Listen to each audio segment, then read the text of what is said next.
I said, all right, I'm gonna go ahead and call my meeting. And you said, wait, and here you are. Excellent. This is exciting. I'm happy to call this meeting. I think it's the first time we've had every single board member physically here in a little while. So I want to welcome everybody. Nancy, welcome back to Georgia. Any member of the public who wishes to be heard come forward to the podium at the appropriate time and introduce themselves to the board. Members of the public recognized by the chair will have 3 minutes to speak on a single subject matter or to address the current motion on the floor. The clerk of the trust will function as timekeeper. The clerk will now call roll. Member Smith? Here. Member Andrew? Present. Member Paul Smith? Present. Member Cornell? Here. Member Hart? Here. Member Ferrero? Here. Member Peterson? I'm here. Member Snyder? Here. Member Conley? Here. Chair White? Here. Thank you all. I'm going to remind all of us to speak up. We're trying to make sure that the owl is clearly audible throughout. You know, sometimes it is and sometimes it's not. So just a reminder to please speak up. That applies also to folks out in the public who might wish to speak when they come up to the podium. Don't be shy about raising your voice a little bit. We won't think you're yelling at us. You won't. All right. So we have an agenda. Do we have a motion to approve the agenda and the consent agenda, which I did point out has renewal of several of our contracts. Approval of the regular agenda and consent agenda. Second. We have a motion. We have a second. Do we have any discussion? Have anybody in the public who wishes to speak to the agenda item? Hearing none, all in favor signify by saying aye. Aye. Any opposed? All right, thank you very much. Public comment. Is there anyone who wishes to address the board on any topic? Won't see anyone rising. Thank you. Chair report. Other than I'm really happy to see Ms. Marsha Kiner here in person, live in person. She hit the ground running. I think we let her pull her jets for like 2 hours on Monday before she had a meeting on a contract issue. So we hit the ground running, and we're really happy to have you physically here. So I want to welcome you. And I don't have any other issues to report on this month. It's been a little while. I'm happy to stand up. So that brings us to the executive director's report. Well, our chair kind of talked about my first week. Let me first say I am excited to be here in person with you all in my new role. Last week was definitely an exhausting week, but it was a great week. I spent the week onboarding and having the opportunity to really meet one-on-one with our staff here at the Trust. I was so impressed with the level of care, commitment, and true desire to do a really good job on behalf of the citizens of Alachua County. I literally said to them, I really just need to get out of y'all's way. They are truly committed, and I want to publicly say thank you to all of them for your openness and your reception of me. I feel like I'm a part of this team already. Coming from where I came from, where I've been a part of a team for almost 17 years, that's a big deal. When you step into a new environment with new people, you just never know how you're going to feel, and you certainly never know how you're going to be welcomed. And they have truly welcomed me. And so this week, hopefully I will be on many of your calendars. Looking forward to taking the time to share a little bit of some of the things I discussed with the staff, hearing from you, your perspectives on our priorities, and then certainly getting out into the community and meeting with our providers and other community leaders. Folks have already reached out, whether that was on Facebook. I heard someone saw me at a birthday party, and now I'm on his calendar. So let the good times roll is what I'm thinking and feeling. So again, just excited to be here to join you all. Certainly, I am honored and I do not take this position lightly, and I'm truly looking forward to working with all of you. So that is my report. Right. Listening project, which is part of our strategic planning process, that Bonnie is going to walk us through that, and then I'd like Cheryl, if you have any updates on where we are with this broader strategic planning process and how this sounded, and that'd be great to hear. Welcome, Bonnie. Thank you. So I'll be, the Children's Trust is offering a variety of opportunities for stakeholders across Alachua County to give input to the trust.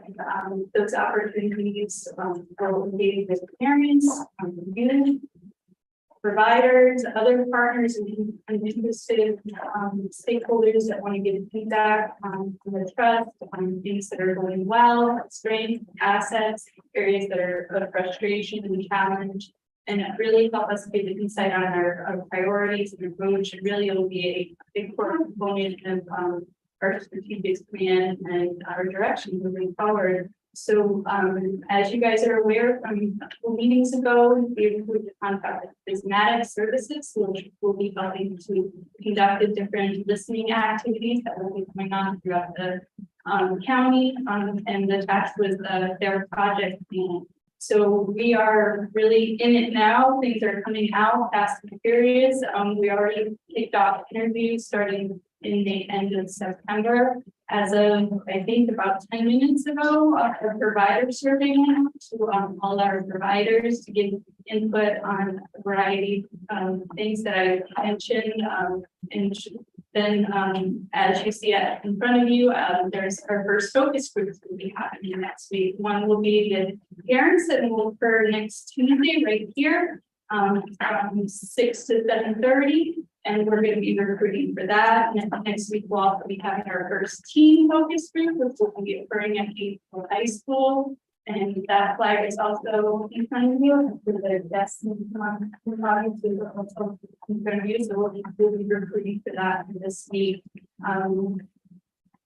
So those are a couple of things that are coming on in the near future, but also a couple other activities that will be going on. There'll be provider focus groups where providers can have a group session to give input to the trust. There will be a community meeting in November and December, which will be a more bigger forum where people can go to different sessions and give the table and get input through that format. Also, let's see. So each listening activity will build into the next activity as we get informant interviews and we see important meetings. We'll be incorporating that into the next round of listening activities.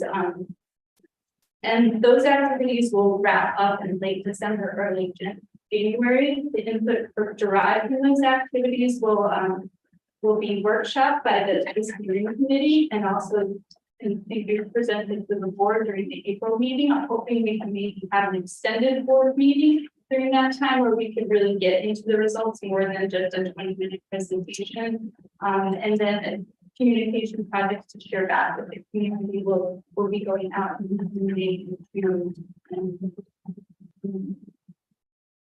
I'll open it up to any questions you have. We really appreciate, especially if the parent survey comes out and as different opportunities are coming out that you share with your networks. We'll certainly be out there posting on our website and trying to really encourage as much participation from as many people as possible. So we really have a little test and hear from different people across the community, different scenes and walks of life.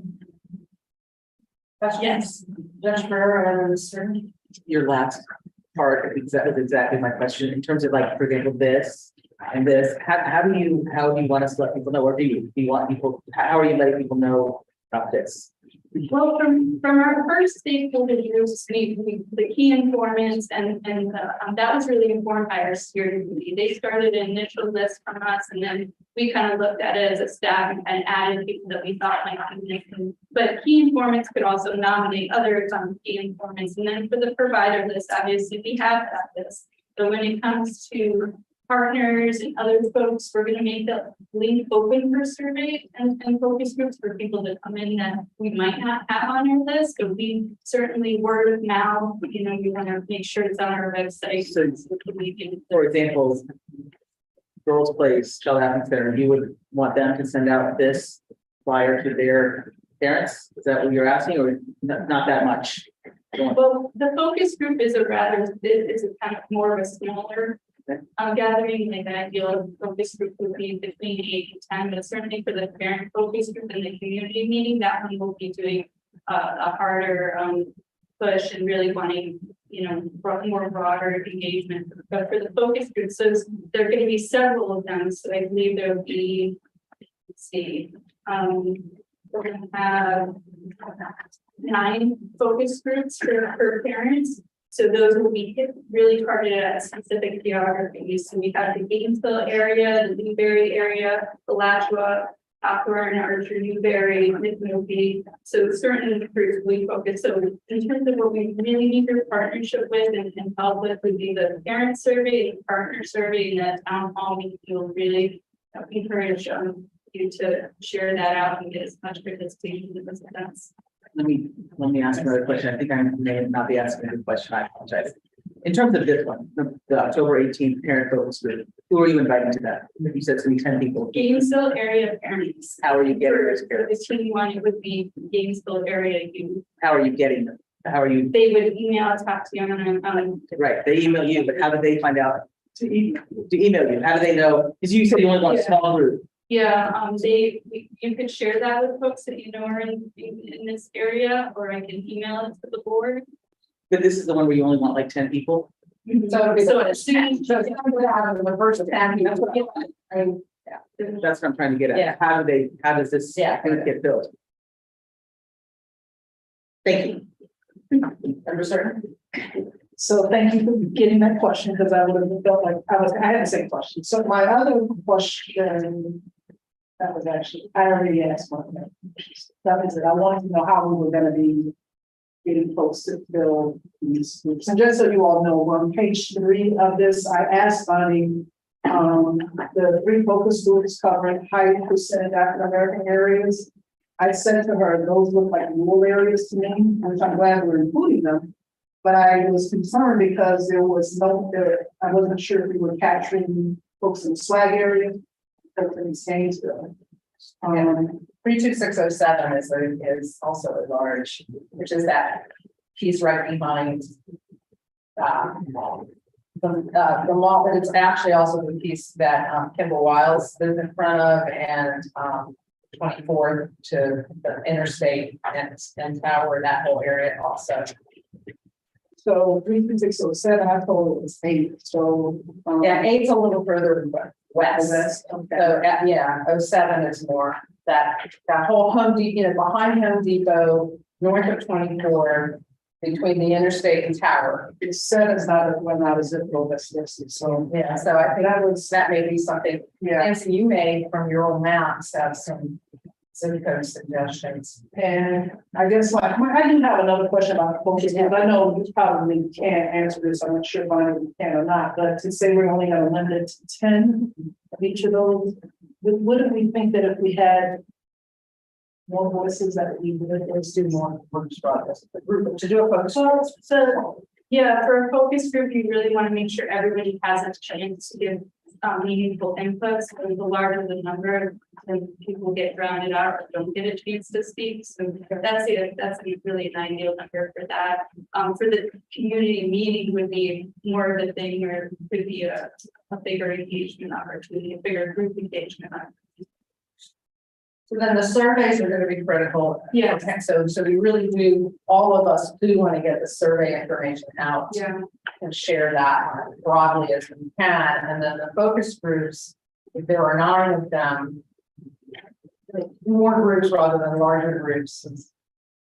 Will be the ban. Will they determine whether they need more focus groups? Yes, and on page 4, we do have sort of a 3 additional as needed, and I already know but members are said about 32641 and 32609 maybe being an additional one that as we go through it, if we see that there wasn't enough coverage in that area.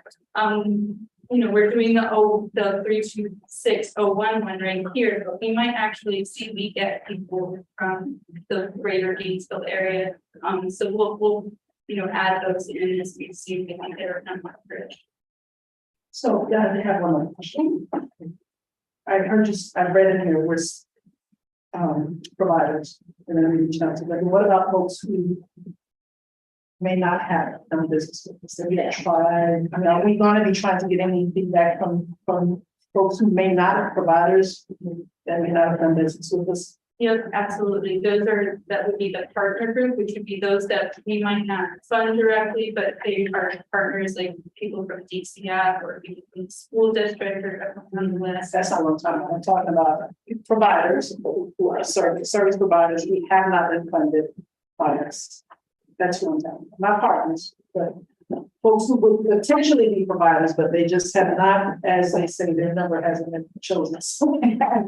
Yeah, so our partners consist of those individuals, those providers that are working directly with families, working directly with children who we don't fund, including individuals that Bonnie just mentioned, like DCF or those types. And so the answer is yes. So we put together a pretty lengthy list of key informants, and not all of those are found in key informants. So we provided that for them, that these were good people to speak to. So what if they submitted an app and they did not ever get one? They are a partner. So they're still considered one. Yes, yes. They are still considered a partner. No, I have follow up. It's not, I can wait. I'm wondering if you all could talk together group and think maybe about how we can be a little clearer about what we're looking for. I know this focus group is a term we're all familiar with and we understand it, but it seems to me like we're going to be distributing these that we're happy to do outside of the target focus groups. Something more, like we want to hear from you. We're looking for your input or your hopes for the children's trust in our community, or something that tells me why Your voice counts. Well, every voice counts. Some way of really helping people understand what a citizen is. Because I know what it is, but Not everybody. not everybody will. I think it's really important to start foregrounding that we want to give them, whether that's the whole purpose of this campaign. So I challenge our consultants to come up with flyers that have a little bit more. Why do I care about it? Dr. Hart, and then back to the Ferrer.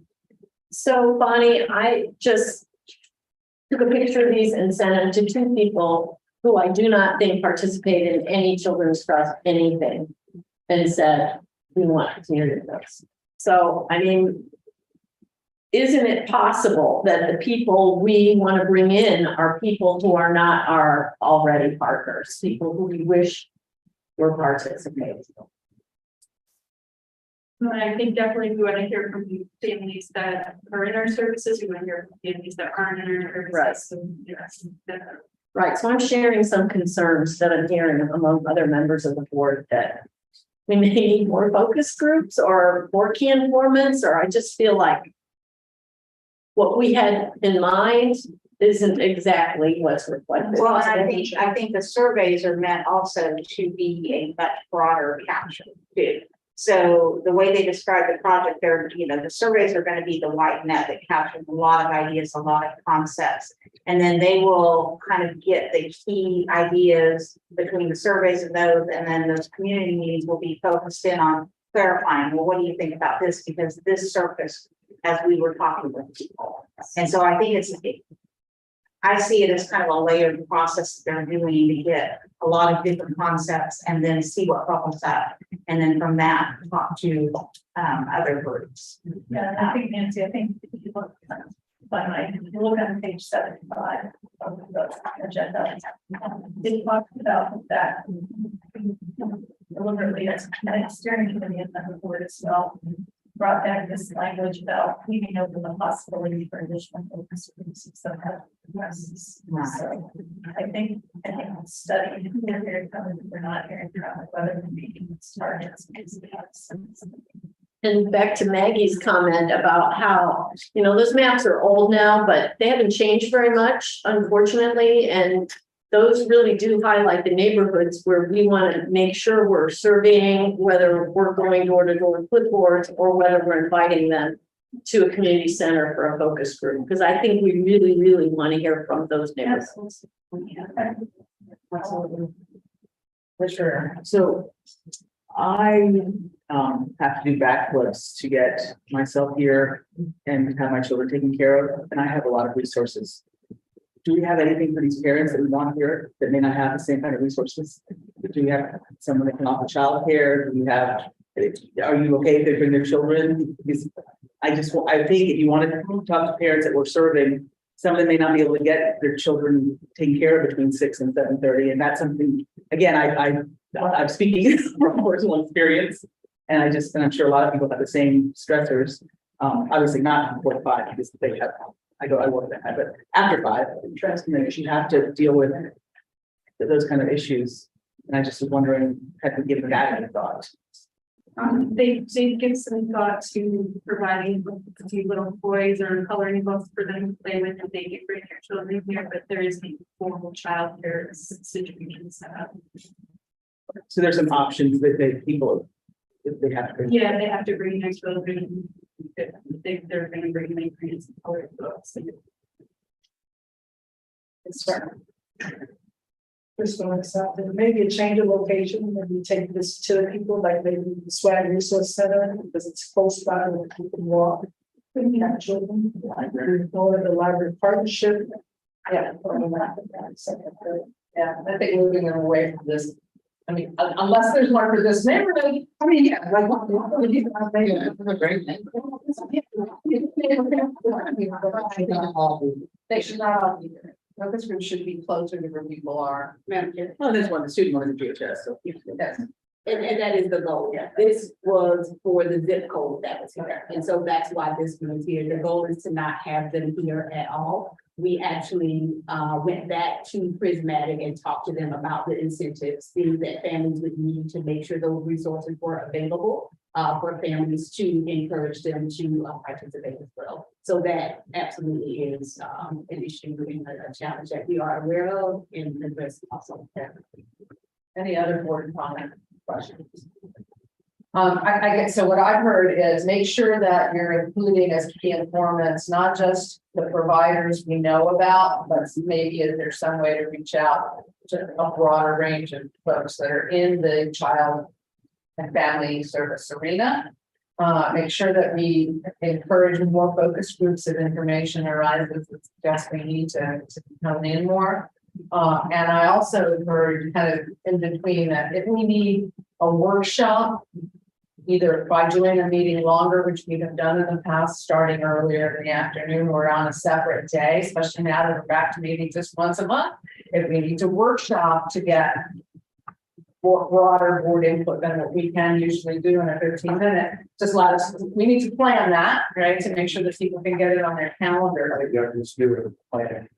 Well, I think the timing of it though is kind of going to depend on the pace. So I'm just saying, when you get to that point where you think it's time for the board to be able to workshop, bring that back so that we can have enough time to notice that meeting and plan for it and get it on people's calendars if we're asking them long additional, potentially more substantial narrative. So.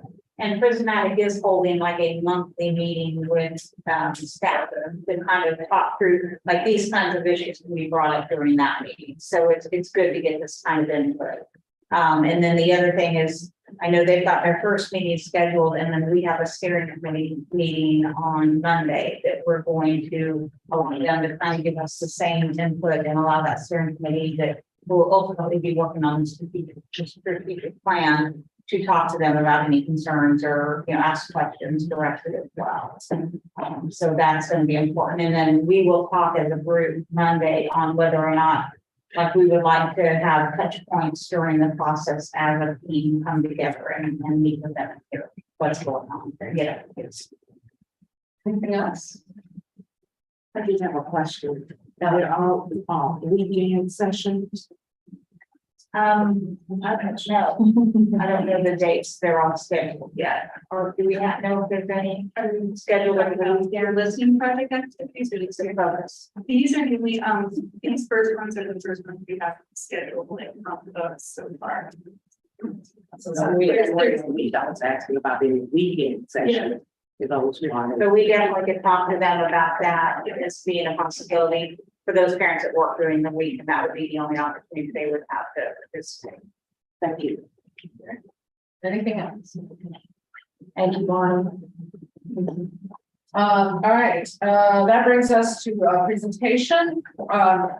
Angel for All, the operational and funding plan update on GZ on Angel Empowerment Center. And Mia, are you gonna kick us off?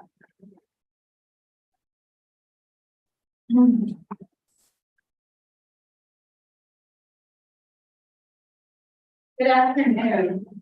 In reviewing the board evaluation, a few of you requested a funding plan update that we did on the Gainesville Empowerment Zone Family Learning Center. I am happy to introduce James Lawrence, who is with Gainesville for All. Him and his team have been spearheading this project, and they're here to provide the update today to us. I'm asking the board to see the presentation and the update.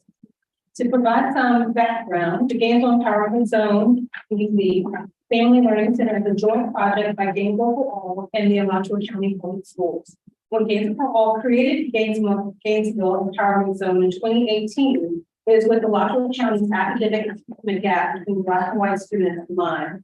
The GZ Family Learning Center is located at Metcalf Elementary School, which is located behind Harold Bishop Middle School, Blackberry Partnership, and the Resilience Charter School. In our discussion with GZ Family Learning Center, they will be partnering and collaborating with all of these neighborhoods to provide a robust system of care for families. The mission of the Gainesville Empowerment Zone Family Learning Center is to empower children and families from prenatal to age 5 with tools that will enhance their lives by providing them with a high quality educational foundation and connection to vital social and community services. GZ Family Learning Center is scheduled to be ready for enrollment January 2023. For this presentation, Gainesville for All will present the business case of how the GZ Family Learning Center will be operated and funded in a sustainable way. So, I see some of you are already looking at your presentation. So if you have your folder, it's under tab 12. Is a presentation and budget. If you took your folder with you, it's on the table. So let me know if you can't come there.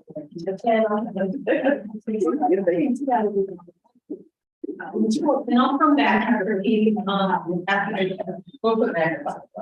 Yeah, I mean, I've got to learn how to use this transition. I've got to. Mom, Mr. Morales, I know you.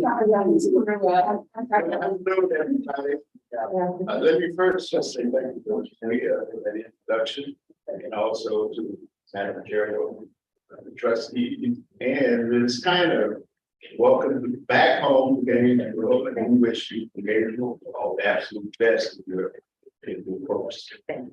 I'd like to first just overall, we're really grateful that we have the opportunity to stand before you today to give you our plan for sustainability of Gainesville Empowerment Zone Family Learning Centers. We spent a great deal of time thinking about this and putting this together.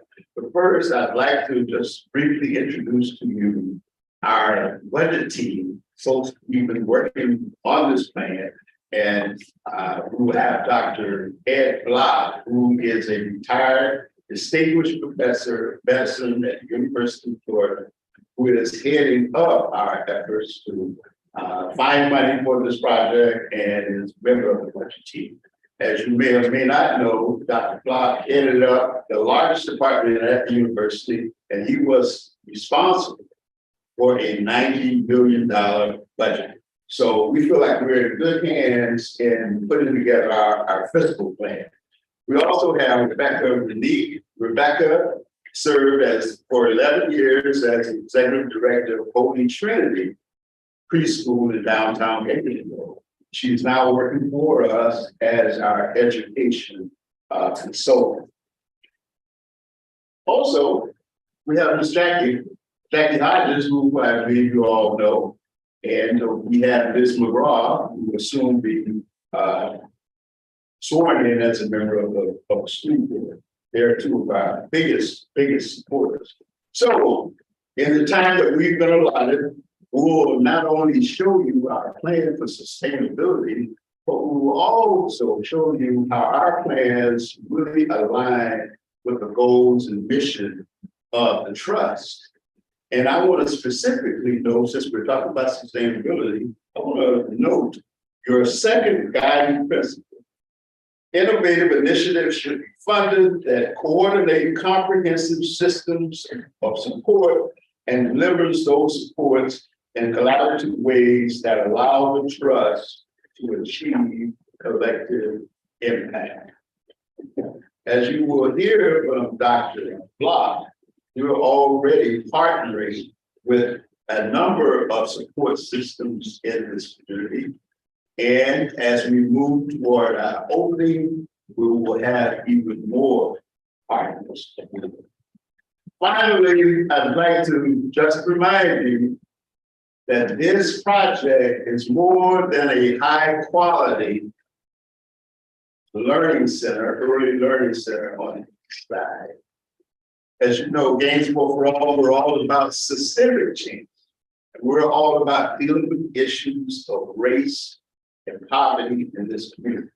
And we believe that this is a step toward dealing with one of the worst problems in this community, which is noted across the country as a progressive community. But we have one of the worst academic achievement gaps between African Americans and whites in the state of the country. This is a step toward doing something aggressively about that problem. Now, Dr. Block.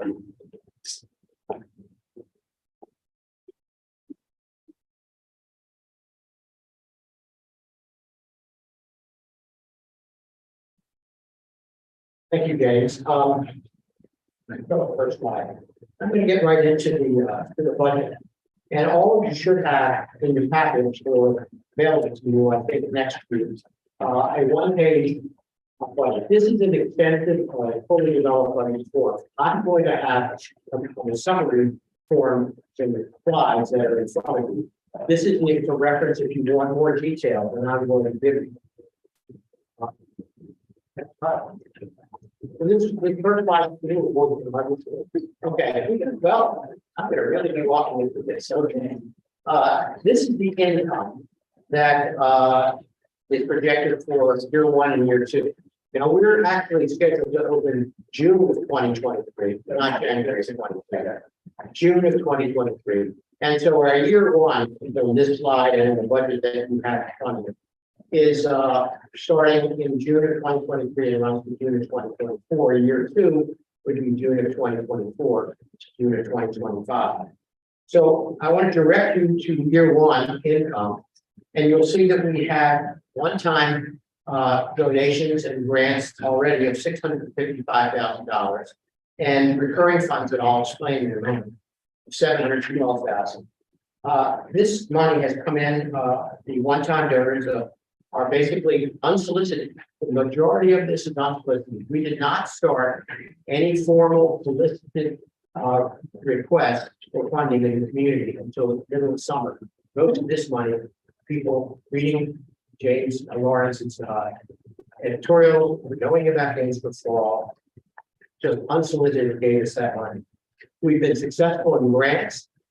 Year to date, you can see in this calendar year, $410,000. These are national organizations and foundations that have given us money, as well as the city of Gainesville. Now, in the recurring category, these are monies that actually, for the most part, will come from the state through the Early Learning Coalition. Once we open our doors, we are anticipating an enrollment of 77 kids. I use that word. They're going to be infants, 4-year-olds. 30 of whom will be in the voluntary pre-kindergarten or VPK program. And the projected figures for our opening in June of 23 for that year that we would get are the 601,000, 90,000. The 20,000 is that family contribution is something that parents will be contributing to have their kids in this program. It's a $1 a day per kid contribution. And so we multiply that times 77 kids and 270 some days, in this Monday to Friday school year, we come up with $20,000. So the total we have available for that year one in the way of income is 1.367 million. The second year, we're unable to say what our fundraising will be, but I will tell you this, we're going to continue fundraising for a long time. And we are very optimistic that we will be able to raise as much money or more than we already have, because number one, we've had success without even trying. And number two, once we get up and rolling, it's easier to get people to donate money to something that is active and successful than it is to get them to buy a pig in the Coke. Nevertheless, recurring funds that we have now are the same family contribution and a little more in the state contribution, because we are convinced that after 1 year, we will be able to qualify for several awards, upgrades, the school readiness gold seal award, the class assessment incentive, and the job assessment incentive. So our income projected without any outside money, just coming from these sources here, would be $940,601 in the second year, which is June 2024 to June 2025. Now, I mentioned that we are going to continue to raise money, but not just through fundraising. We're going to continue with grants. And I should say that we have two great supporters in our state senator, Pete Perry, and our state representative, Ron Hinson, both of whom are prepared to submit a request to the state on our behalf in the next legislative session, probably begin, I guess, in March of 2023. Now, we go to the next slide, we go to expenses. And again, these are divided in the same calendar time, same time frame for year one and year two. Year one runs from June 23 to June 2024. In the one-time startup funds category, there's over $400,000 that are in there.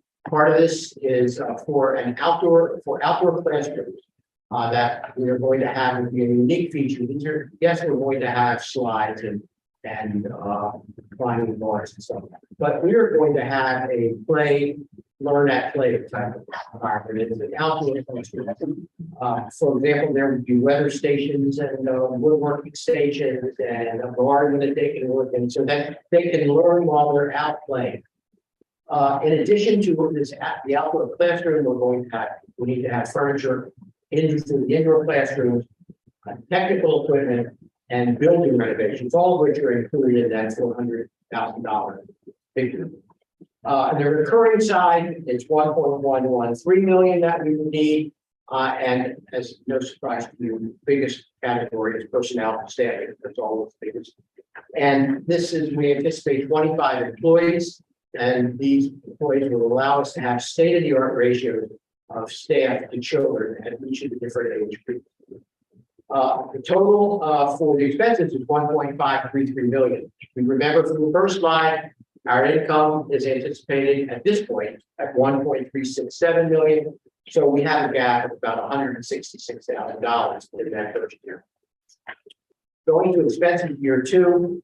We have a little spillover in the additional expenses that are not recurring. They start off with phase two of the outdoor classroom, and we put money into the budget for unanticipated renovations and repairs that we will discover once we get into the building, things we didn't expect or anticipate. Recurring monies are about the same in the second year, so the total expenses in the second year are 1.190 billion, and that compared to $940,601 that we can account for now that's coming our way in year two. This is a gap of about 250,000, 100,000 of which is one time. So going forward beyond year two, we will probably have in the neighborhood of $150,000 shortfall adjusted for inflation in years 3, 4, and 5. We have asked Alachua County for $500,000 to help us over these vulnerable years 2, 3, and 4. That's a total of $500,000 distributed over the years 2, 3, and 4 to help us during this vulnerable transition. As I said, we're going to continue to raise money and anticipate being successful. We're going to continue writing grants. We're going to approach the state. And although we're confident, there's always that vulnerable period of starting up, learning to walk that we need and are asked to help for. We also, the next slide, please. We also receive in-kind donations, and I really must mention this because some of our partners have been phenomenal. The Alachua County School Board have been so supportive. They have given us a rent-free building, 8,800 square feet. It's immaculate. It's ideal for kids. It had kids in it before. Yes, there will be some renovations, of course, but that's including the budget. They have allowed us. They will be covering the base utilities. We will pay over the overage of the base utilities. East Coast Miner and Head Start have given us classroom furniture. Cox Cable have been so gracious in their rates for installing Wi-Fi and giving us technical equipment and access. And the Catholic Charities Bureau have been supporting us by helping us develop a grant to sustain our fatherhood initiative and have volunteered to help us with prenatal care. Next slide, please. This next slide is the key slide, and it's probably too big for you to read. Unfortunately, they have it twice. These are our community partners. We do not want to exist, and we do not plan to exist as a silo. We believe we should be part of a web, a network that is working to create an environment that will foster human nourishment. Human nourishment. That's basically the way I see it. Now, we have reached out to a number of partners. Some of them I've already mentioned, the Alachua County Public Schools, the Gainesville Early Learning Coalition. But I want to mention a few before I go. The University of Florida has been extremely helpful. The College of Education, through a couple of their centers, Dr. Snyder is the director of one of the centers, has been helpful in advising and guiding us in developing a curriculum that's state of the art, in developing student assessments, data management to judge our progress, and teacher implementation. The College of Building Instruction is working with us to develop the outdoor classroom.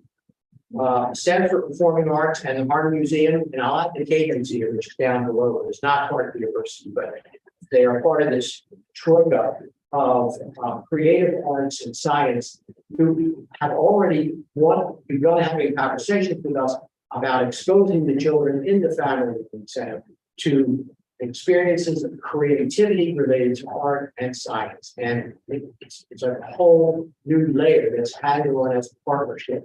All of these institutions have outreach programs, and of course we can have our parents and kids come to them as well. College of Dentistry, Dr. Olga Enz applied for a grant for free dental screening in the Gainesville Empowerment Zone, and our Family Learning Center and Building 11 to be where those services can be provided. We are listed this year for the first time on the University of Florida Campaign for Charities. We take that as a compliment and a feather in our cap because you have to really qualify for that, and we're extremely excited. I won't go through the other names on these 4 points, but know that they are part of the important thread that we could not exist without, and that we would not want to exist without. We want to be a community partner. So, in summary, we believe that we have something very special to offer for the community here with this Family Learning Center.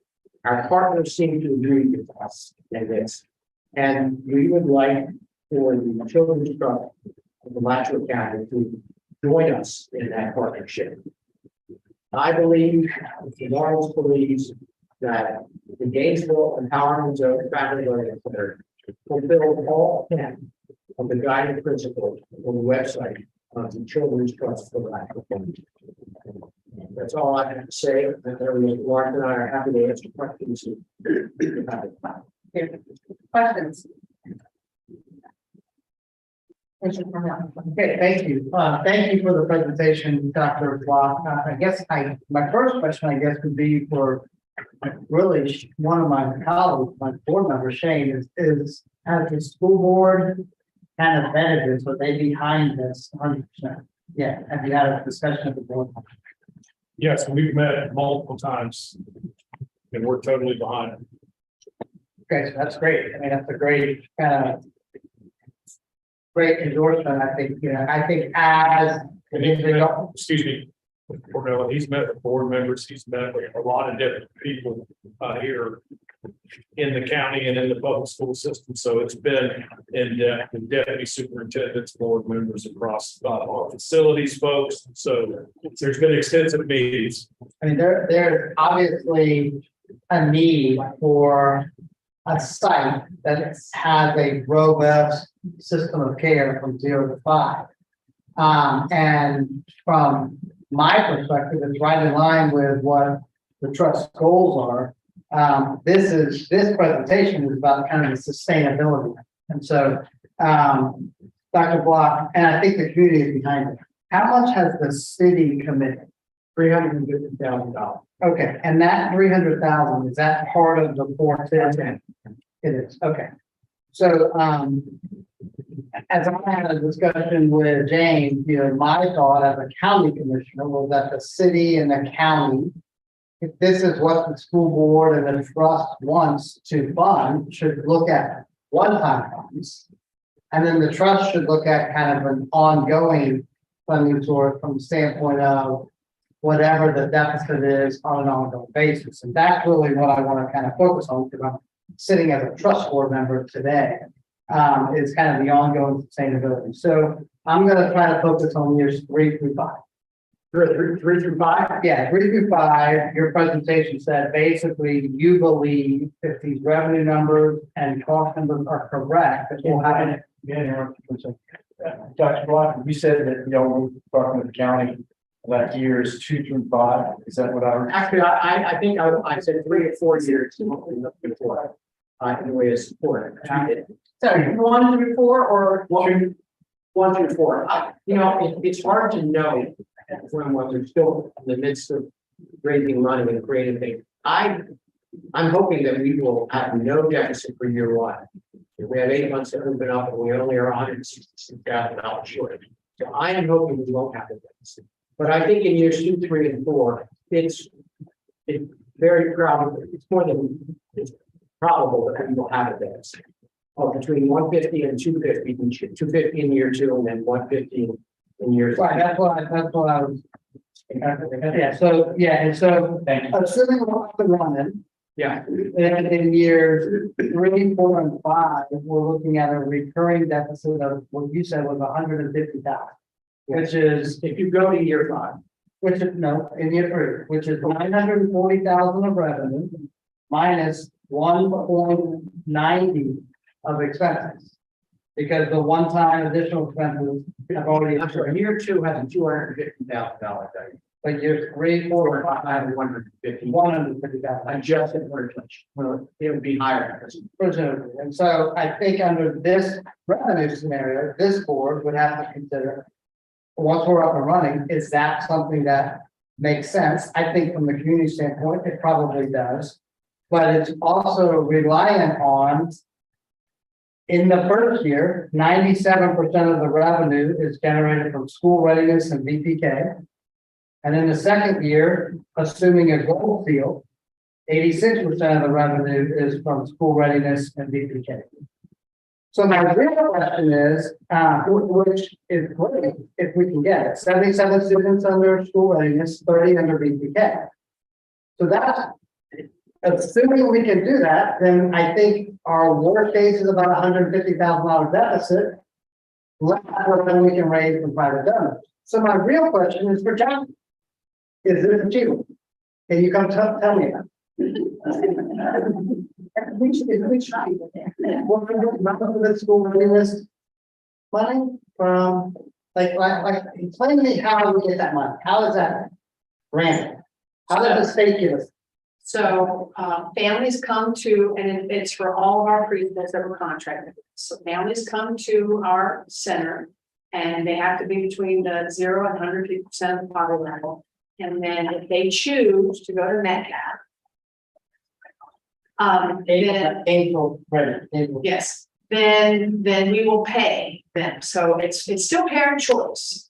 But we feel certain that, because we have a lack of capacity right now, especially with infants and VPK. So, I've had many conversations with, James Lawrence and Rachel on how to kind of start this up. And we pay very, very good for infants. We pay a lot because we need infant care and they want to start infant care. VPK gets paid very, very well. The legislators increased it $350 per child so that they get. So it was our thought that they kind of ease into that infants and VPK and then start building from there. So I think that's a great plan. So essentially what we're saying is what you don't have capacity for, you'll be referring to, or what parents want to go to Gable for all, will get a referral. Through the, we want to go, Yes. people that will go direct. Right. Okay. Parents' choice. And then we will pay, we pay the majority of the preschool. Okay, so maxing out, like, what Can I just say one thing? She said there's a waiting list. Did you hear that? I mean, they do not have capacity. So we would be coming in pretty certain to fill up our numbers. so is our capacity 77 and 30? Is that the capacity? No, actually, that's great. So the building could probably be 100, but we have to have 77 as our initial goal. And it's combined, so it's total, 77. total, exactly. VPK. 30 PK.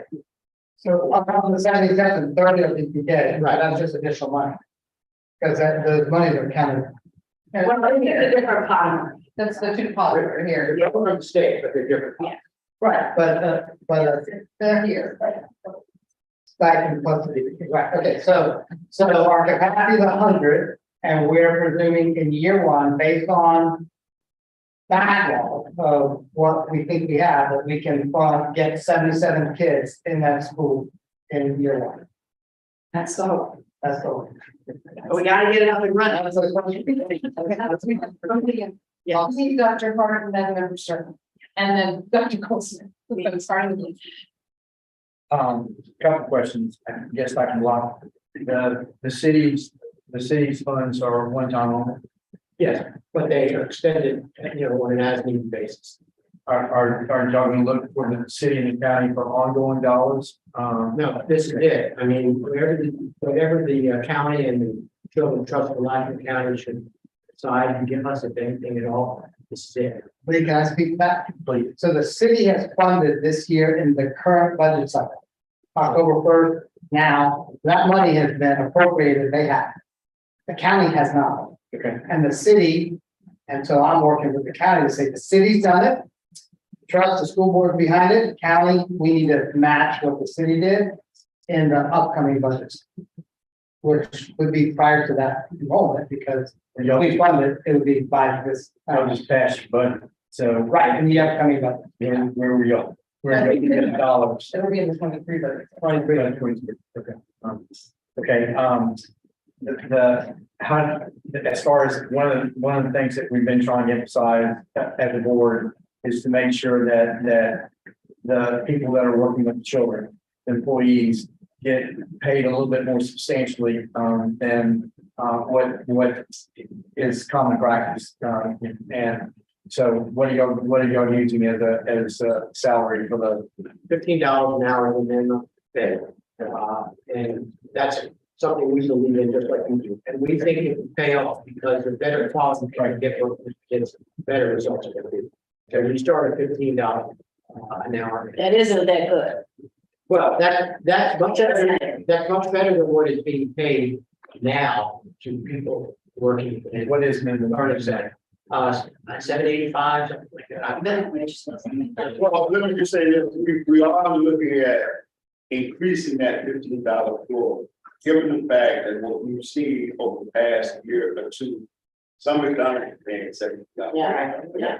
So we are looking at that as a way of increase, because we share that goal. That, yeah, these are people who are taking care of our precious resource, human resource, and they ought to be paid. It's not that, it's based on $15. Enough money too, to support their family. Yeah. You don't know what the fundraising is currently.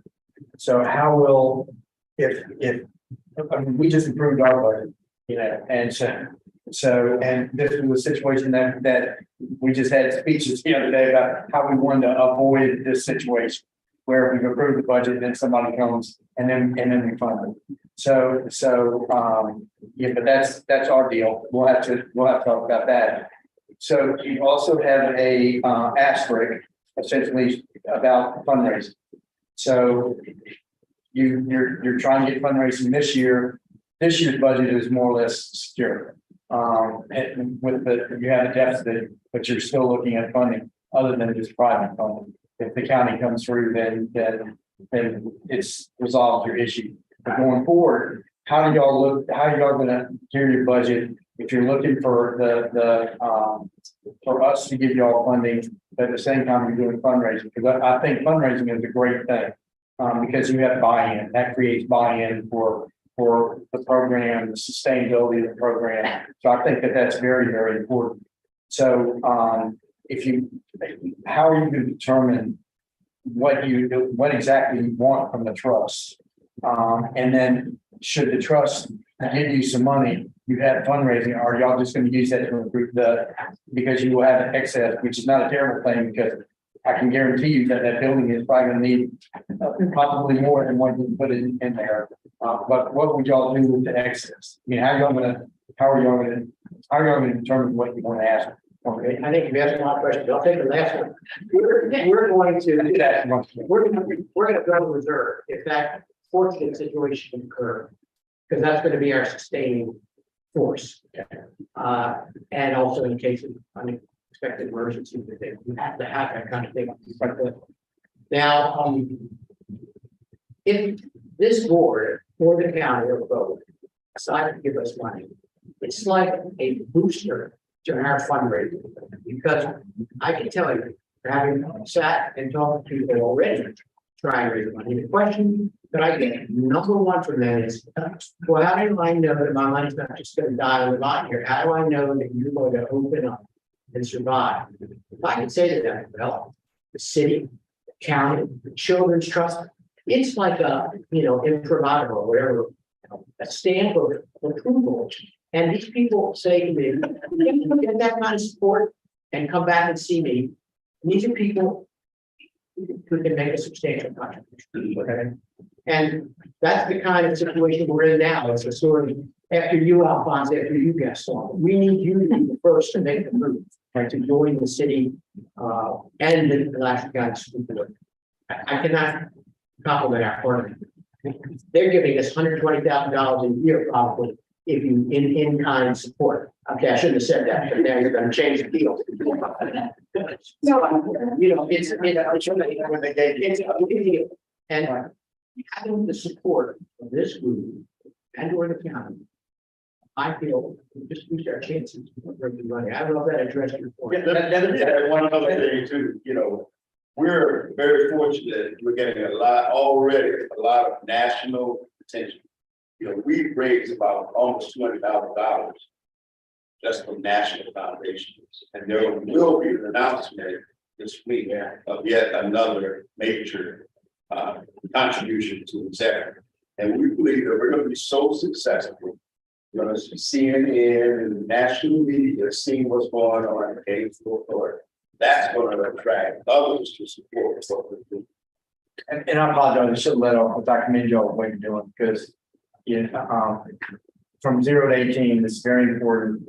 And I strongly believe 0 to 5 and 0 to 3 where the brain is forming is key for all that whole lifetime. So I want you to stay there, but I have a question. I'm gonna throw a curveball like Ken did. And y'all Going on to the bottom of this, like that.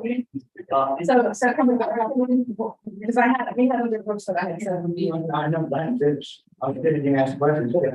I don't need it, but she said, we'll go. I mean, I'm just gonna ask you later, so. I just want to make sure everybody gets a chance to ask them, but Right. it's sort of my job. Right, I know. You know. I'm spiritual. I'm queuing up. If you were not, I go. My question is that y'all been working with them as far as the program, is it similar to what's happened in SWAC? Well, I'm gonna comment about that in a little while, because I'll talk about some of the things that Ed said that I and Jamie said, questions you all are asking. But have other folks, if that's okay, let me say some things first, because I have some bigger picture vision kinds of things. Hey, as chair, when you're recognized, you can ask me questions. So, you know, if it takes a while, I apologize, but if you ask me now, it's what she did. So yes, there has been zero, and I think an easy way to say, I think, challenge us all to come back and talk about, let's get folks up and running, but then let's talk about integration and collaboration and building up what we learned and have the potential to do here, which I think is nothing short of amazing. But I'll save my. Okay, all right. Okay, I'll be done. You sure? Yeah, go ahead. Hey, I one mind. The order was Dr. Hart, member certain, and then Dr. Colson. Okay, so congratulations, James. I know there's been a lot of work getting to this point and bringing his mind on board with the money part. And I'm a very easy sell. I totally get it. And I totally believe that the Children's Trust should have a role in an institutional plan like this. And then now I'm going to jump on Pat Snyder's area of expertise just a little bit. Because one of the things that was learned at the SWAG Child Center is that you may start with 77 children in year 1, and year 2, you're going to have 70 different children and 7 of the same children. For us to have the sustainability that we want, that we are dreaming of, that we want to spend the money on, any amount of money on, we need to have the same 77 children from birth to kindergarten. Can you help us with that? And the reason I'm asking is, as I look on here, I'm not seeing anything about how we keep the children transported to us, because I believe the parents will love it. And the parents won't leave because they don't like it. They're going to leave because they have to move. How do we get those? Am I with you, Pat? Yeah, she's sort of thinking the same. How do we get those 77 children to stay with us for 5 years? That's where our investment will pay off the best. Well, let me just say this, one of the key reasons that we believe that we can, I can't say outright that we can 100% assure that will happen, but we do believe that we stand a better chance. We're going to have something, a position called the Director of Family Engagement, and that person will be assigned to work closely with each and every family, find out what their needs are. And, you know, I even had just today at the center, a lady not only came in and she wanted to know, and she started, really, she sat down, she was in tears, talking about her kid, is 2 years old, and it sounded like she was the terrible two. This woman didn't know how to deal with it. Well, guess what? You know, when we open, and we're going to try to do something even forward to try to help this lady. That's just an example of how we will have someone whose job is to work closely with all of these families. And in so doing, by the time that they go to kindergarten, those families will hopefully, they will see the value of being closely involved in their kids' schooling. They'll see the value of regular attendance. They'll see the value of being in school on time. And then plus, we're going to academically equip those children. And so this is a family learning center. There's more than child care, but they So, Okay, well, I hear you. I want to make sure you have sort of a social work art there, because what happens to these families, what happens to those families is when you need a social worker to help with their housing and their transportation. Well, we're gonna help you with that. We are more than enrolling a kid, we are enrolling with them. And it won't work if we can't enroll with them. A lot of studies have shown that. How are we enrolling them? Well, his parents have to pay $1 a day, which, okay, they have skin in the games, not a lot of money. And they're gonna be required to come to weekly meetings that we have, hour or 2 hour sessions, where they will hear presentations by job counseling, parent counseling, financial management, how to access the health system, how to get transportation, connect them with people who can tell them here's what our options are available to you from the state and federal governments because of your financial situation or other situation. We are actively enrolled, and they can move. If they stay in Alachua County, they can still come to this family learning center as long as they're in Alachua County. And so they can move, but you know, they can't hide. And if they do leave Alachua County, you're right, we will lose them. I think we go to parents. I think we will, because they're doing some things for them that they need and no one else does for them. I think that it's more likely that they will stay with us, even if they move 6 blocks or 10 blocks. That's the hard part. Yeah, and as James started out, we can't make a 100% guarantee. You're right. But I would be really disappointed if we could only get 7 out of the 7. That to me, we would have to look at what is there. It's a systematic thing problem, and we gotta fix it. Now, if we lost 7 out of the 77, okay, I wouldn't be happy, but I would say that. I just made up that number, I'm sorry. Okay, but the point I'm trying to make. I believe you that your parents will be happy, but that doesn't mean they can bring the kids back. Yeah, I'm sort of, as a parent, I'm making that jump, but I recognize it. Easy for you I'm to not leave. there, right? I'm Yeah, not- easy for you. Yeah, I actually.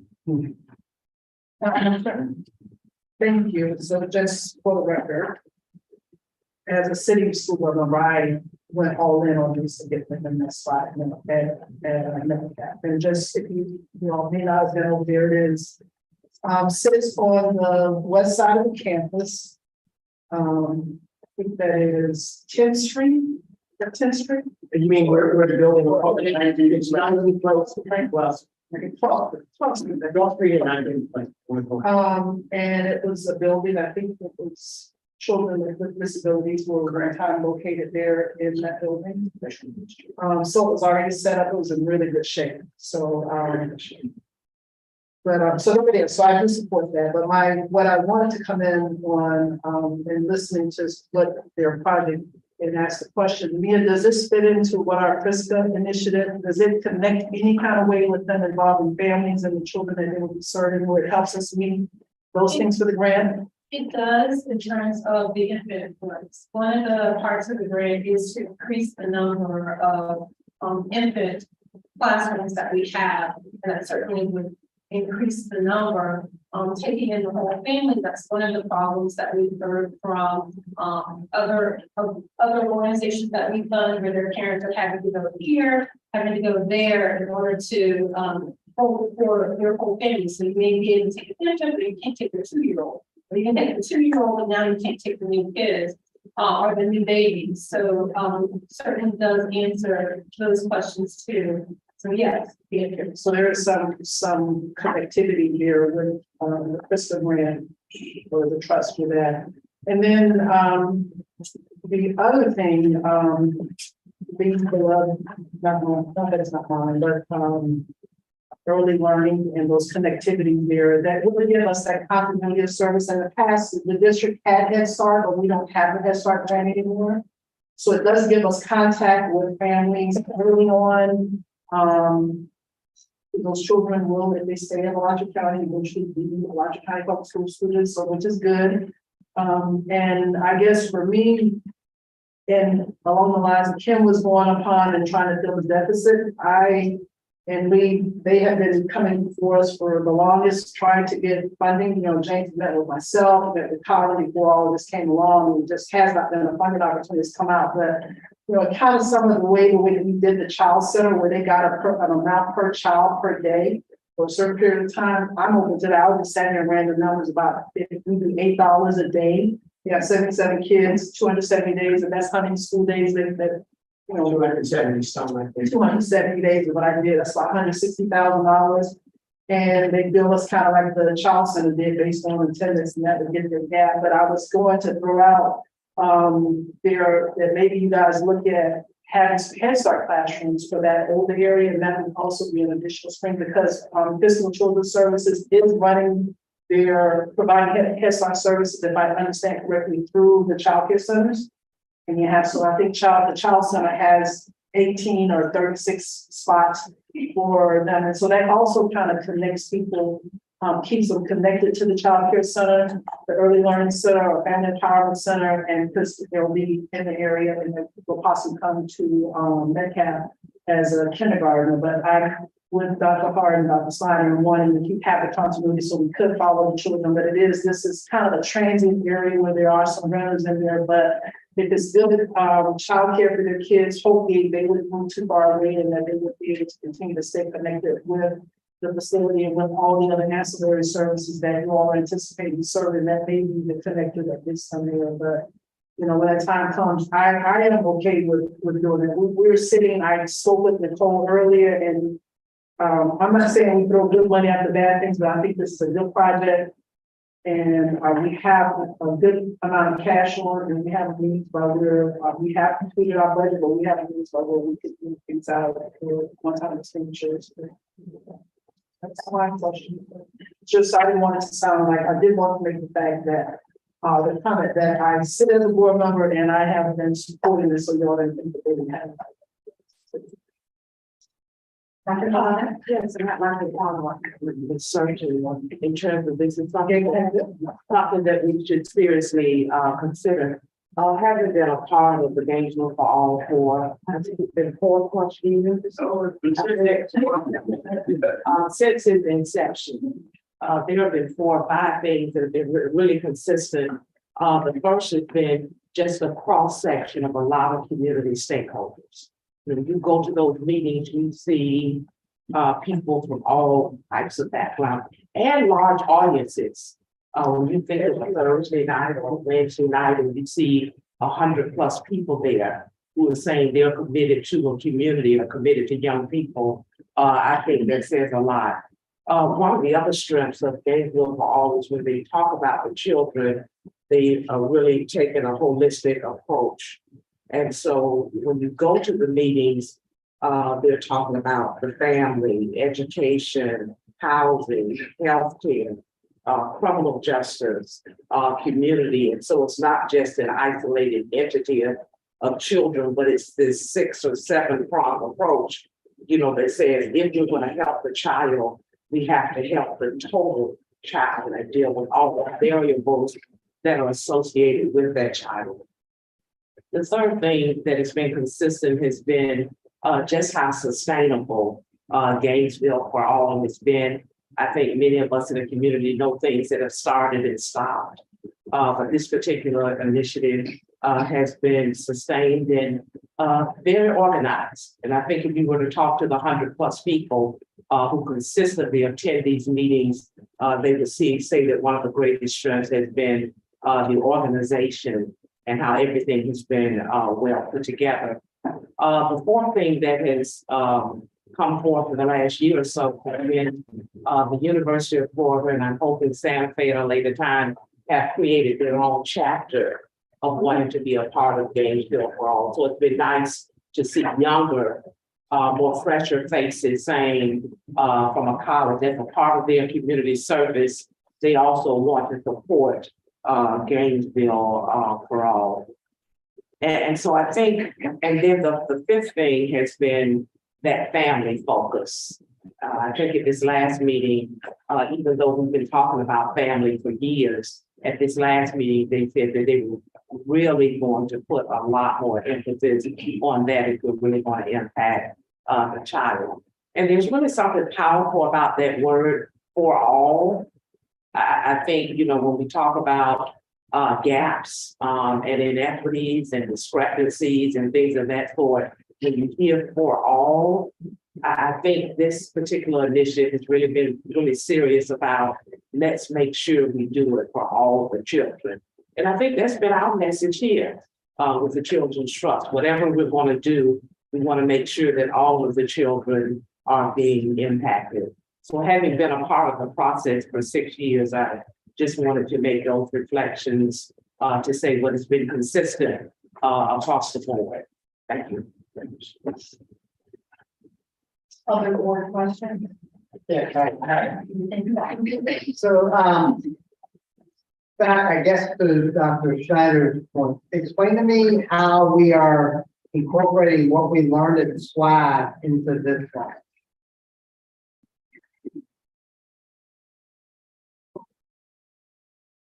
Well,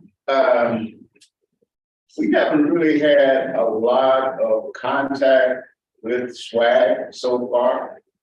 Our hope is that we will start to engage more. And after all, we're all about the same mission in this community.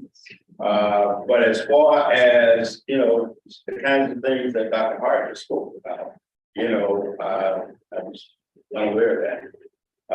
But it's another reason why we do need to collaborate, because we can learn from each other. And as I said in my opening comments, as you saw the list, we're all about collaborating and working together. And let me just clarify one thing: we had hoped to open in October, and clearly that didn't happen. But the reason it didn't happen is because of renovations and the permit. We just got a permit just 3 weeks. And so I just want you folks to know that our commitment moving forward, we really have some change. We're ready to go. We got money in the bank. But the deal is that we can't until we get the bureaucracy that exists, environmental health services and some other folks. So we can move forward. So that's where we are. I just want you guys to understand that while we're not open until June, but as far as the collaboration. Yeah, I think that really, okay, thank you for that question. I think there's a lot of lessons learned with SWAG. I mean, the county was really the partner with SWAG more so than the school board. I'm really happy to hear the school board is behind this. My only real other question, because I want to try to figure out a way to make this work for everyone in Alachua County, and I think this is a really good. I mean, I've been following it since you were working on it. So, and I appreciate the amount of time and effort, and I think we're so close to getting it open. But talking about if we don't get the gold seal, that's $120,000 difference. Correct. So our deficit is 150. But if we don't get the gold seal, it's 270. And so talk to me about the gold seal. Well, the gold seal, we've got 10 books of regulations and things you have to meet.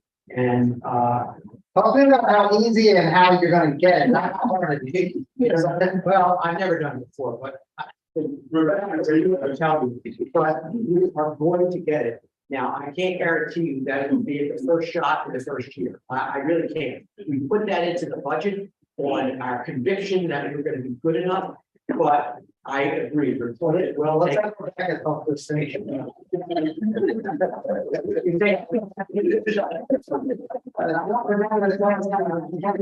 So right now, as we're preparing to open, we're using all the criteria from BC. So we're planning on low ratios, we're looking at professional development, we're meeting all the standards to start out with. Then a whole year of using those criteria and standards. Excuse me. And then we applied after we've been open for a year, and it takes 3 months to do a site visit. I've done 2 schools now in Alachua County, and I feel like we can be prepared to get that clear soon. Thank you.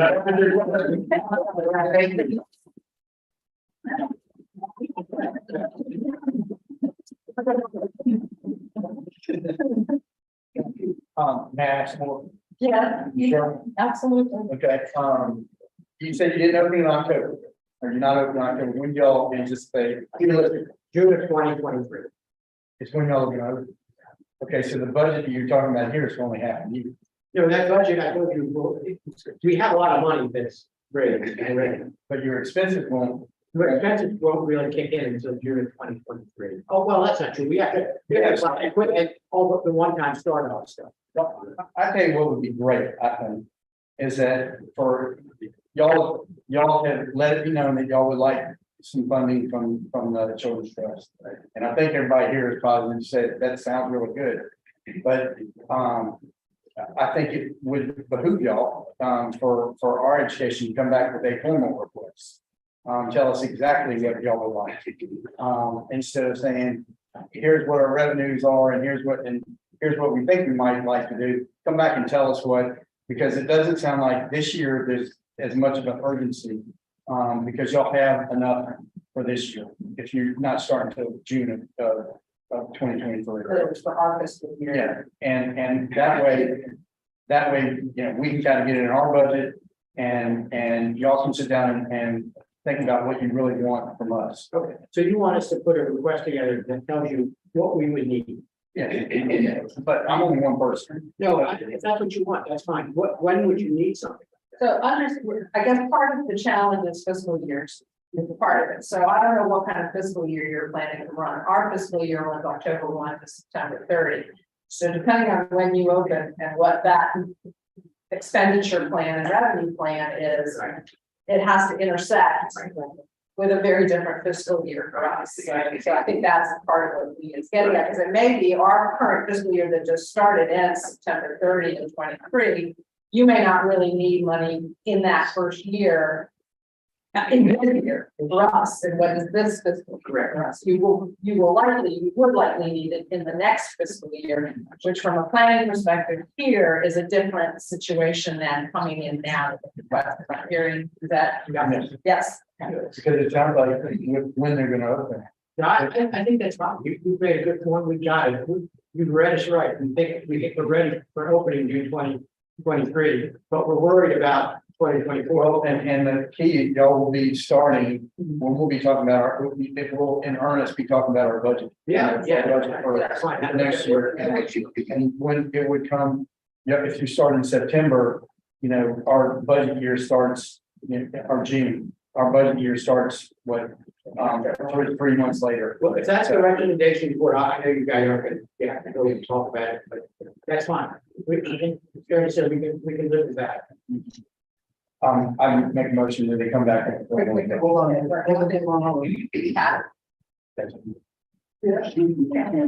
Can we have a little bit more discussion here? So I think a couple of things. One, I don't need to repeat everything that's already been said, but I will say, just in response to what you just said, Lee, that if that's what we're going to discuss and vote on and move forward, I'd like to suggest that have a two-pronged emphasis. One is what they'll need to operate and get up, as Evans and James and others, Rebecca has said, get up and get money. But I also would like to see some of the proposal have more of a transformational and innovation focus that talks about how we're going to build a network across, at least I can say, 4 providers, and I'll say why. And I'm not speaking for any of them. I'm just talking as someone who has a little bit of experience and expertise in this area. So we have the Baby Gator Child Development and Research Center sitting at the University of Florida that serves approximately 350 staff, faculty, and students per year. They know a lot about this business. They've been doing it for many, many years. They have the ability, of course, as anyone does at the University of Florida, to collaborate with us and many other people. We have Santa Fe Little School over at Santa Fe, who has been in this business for many years. Again, a quality early learning program. people who are have a lot of expertise. Both of those centers also serve as pre-service or before people go into practice, opportunities for people from a variety of disciplines to get field-based experiences, to see what high quality professional learning, early learning looks like, and also to be situated in areas where they're doing their quote unquote student teaching, if that's how you want to refer to it, or their pediatric hours of observation, or their occupational therapy hours in pediatrics, where they're getting live experiences, watching what early learning looks like from a holistic perspective and action. We've also worked really hard with the Child Center and the Early Learning Coalition, and now the soon-to-be hopefully Gainesville Empowerment Zone Family Learning Center, around all of the work that we have funded and done around transformation and professional development for people who are in the job, as Rebecca mentioned. I cannot understand why we would not pull those things together and think about how we would be probably one of the few places in this country that could bring that together as a way to think about moving from, if we want to call them colleges and universities, to community and vice versa, because everyone will benefit from that. We've already talked about students becoming part of Gainesville overall, right? So before, I'm fully in favor of trying to make this get up and running, but I will, as long as I'm sitting in this council, I will continue to challenge us to think about the what ifs. What if we pull all of these groups together? What if we continue to build what the state is paying attention to? Am I right, Jackie? About our transformational professional development work. What if the Pritzker Initiative is paying attention because of Mia's and Christie's hard work around what we have done in a community that has great need, that, and we're working hard, all of us, but we need to be doing it too. So yes, the network that you all have established, I'm all in, but there's a more important, very proximal network that needs to be established. For this to last, be sustainable, because 144 children, 67 in Swag and 77 in you all, we need those for demonstration. But every child early learning provider in this city needs to understand what it is we think is really important around early learning and kids. That's what I. You made a motion there. And I'm gonna, may I add one thing? Because I do that stuff. Give me the number of the baby gator and Santa Fe in that. It's approximately, Herman is a 350 about a baby gator. I don't, correct. They're raised, but Somewhere in there, right? How many kids in Santa Fe? Little school. I'm not sure what the total is. And the person who was the director of little school has been with me and Jackie and others on the Early Learning Coalition boards for how many years? Oh, wait for it. And Rebecca's work at Holy Trinity is nothing short of remarkable. We've got the people and the talent, but isolated silos will never change anything. And I know nobody, it's survival. I understand you gotta get up and running. People have to see it. People have to hear it. People have to see it. I've been there, Tina. I've seen, I know what can happen. No, I have a question. But I want to also figure out why you all made the decision, because I know you did, to not use Head Start funding, because I think that is an important question that Tina asked. I know it comes with a lot of strings and a lot of regulations, but I also think that's something that we want to consider. And why? Because they are at the SWAG center, child center. Maybe they don't need to be here, but I share Tina's concern about kind of the disconnect now we have with fiscal, because they're not located in our community, right? I mean, we've experienced some of those bumps in the road with the new grant. The other thing I was going to just say, and James and I've shared this with you all in meetings that we've had. Ann Cole and Ellie Chisholm said to me one time that when they saw second and third generation families walking through the door to register over at Burnside, the DD taught them that that was actually taught them that that was not a success, that was a failure. Because if Head Start was doing its job, that shouldn't be what we're seeing happen. So I think when we think about things like they're required to attend parent training and they're required to do this and they're required to do that, I can tell you from years of experience that the one thing we learned in early Head Start and Head Start is that that's not the definition of family engagement. Family engagement needs to be motivated. Circumstances need to be created so that families are motivated to engage, not required to engage. And there has to be something that we call trusting collaborative partnerships. It doesn't matter who comes and talks about things. If you feel like you're being required to do something, right? That's not a motivation to continue. Now, it can be made a motivation if what you really care about at the end of the day from a family's perspective is you want your child to have more than what you have. And so you're willing to endure that. But I don't think what we're trying to promote around equity and inclusion and embracing diversity, that we want to require things of people. We want to motivate families to be engaged. And how do we motivate them to be engaged? We meet them as Dr. Hart said, we meet them where they are, right? And more is not better. More is not better. Just because you have an issue doesn't mean you need a social service. In fact, the literature suggests that informal supports are more powerful over the lifespan of any human being than formal supports can ever possibly.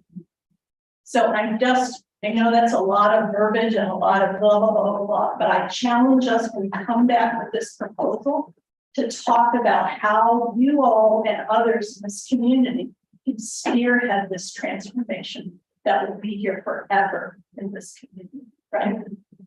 Because baby Gator's not going away, little school's not going away, SWAG, the child partner hopefully is going away. We'll probably do it. And we'll just get better and better and better and better as we learn. So I feel like I just gave a speech, but Kim, did you have something? I got a lot. I mean, the close of it is we're passing. That's my, I want this trust to help fund, whether it's $8 a day per year.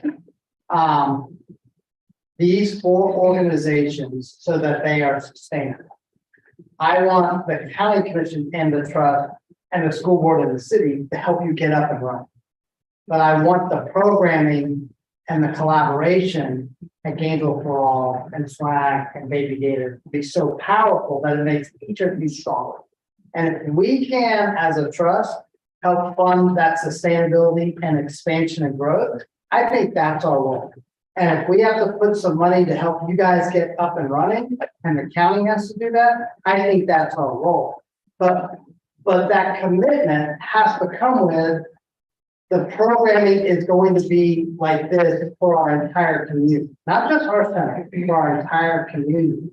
And I would ask that the school board and this organization send a letter to the county commission with that plan when you come back and present it and we propose it, so that we can get it in this funding, this one-time upfront funding. Because with you all, I think I can sell it with 2 more counties. I just need 3, right? We need 5. There's 5 of us, I need 3. But it's what our community wants. We want to, that's why the county commission invested in SWAG. And SWAG was supposed to provide not only the services to the kids and the family, but the model to duplicate training providers around the entire community. And so when I ask, what have we learned from SWAG? Hopefully when you come back, you will have met and you can say, here's what we are all now going to be working. And if that's what I hear, then I'm all in. But whatever we need to do on an ongoing basis with this trust, get this up and running, I'm all in. well, correct me if I'm wrong, but you all have had meetings with folks from SWAG, right? Yeah, Yeah. yeah, but Dorothy Thomas. I think for many hours, right? For a number of hours with Dorothy and. It was just for a couple of hours most recently.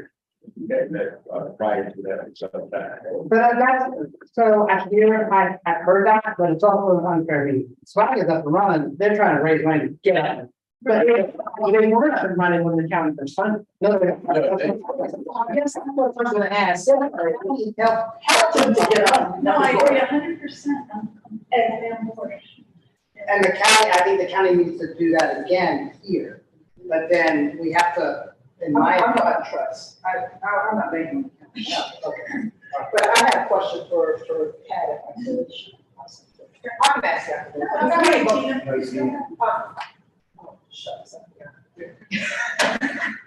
What I was saying, you named the 4 agencies there, is that happening at Charleston with Baby Gator, Little School, U.S. Occupational?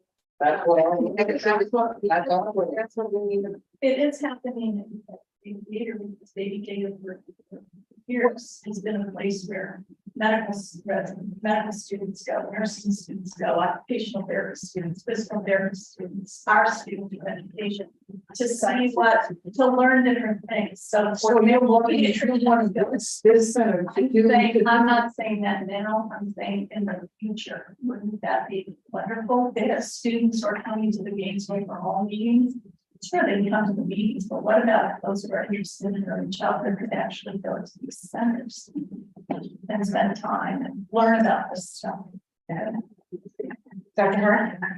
I guess, one of my gifts is that I listen to stuff like this and I figure out what the consensus is. And if I were them, I'd be having a little bit of cardiac steam right now, because it sounds like what we said was, we love you, but we want you to add on this other. No, I don't want to add it on. So I want to hear what the plan would be. Okay, so what I'm thinking, we ought to figure out how to propose, and this may be part of our strategic plan, is how we, as the Children's Trust, make this systemic change, which incorporates the learnings from the Child Center, the Little School at Santa Fe, Baby Gator, you guys. I almost think it's too much of a burden to ask them to think about, other than calling up these people and saying, what mistakes can you help us avoid? Right, you need to do that. But I think we, as the board of the trust, need to create a system that addresses what Pat has so elegantly articulated. That's what we need to do. Yeah, and let me clarify, because maybe I wasn't clear. I wasn't asking that they do it, but that they just say in years 3 through 5, how would they envision, right, their role in a broader network? Not do it, just what would be the vision? And I don't disagree with you, but I'm saying, let's take a bold step. Let's create the environment where those providers that we so respect and we so value in this community could be collaborative. In like our dream with the nurse home visiting program, we had Shands and North Florida and the midwives in the same room at the same time, which was frankly miraculous. And so I think that's something that would be legitimately done, right, through some of the initiative, right? The initiatives that he has, right? Right. Oh, sorry, me and you're the one with cardiac.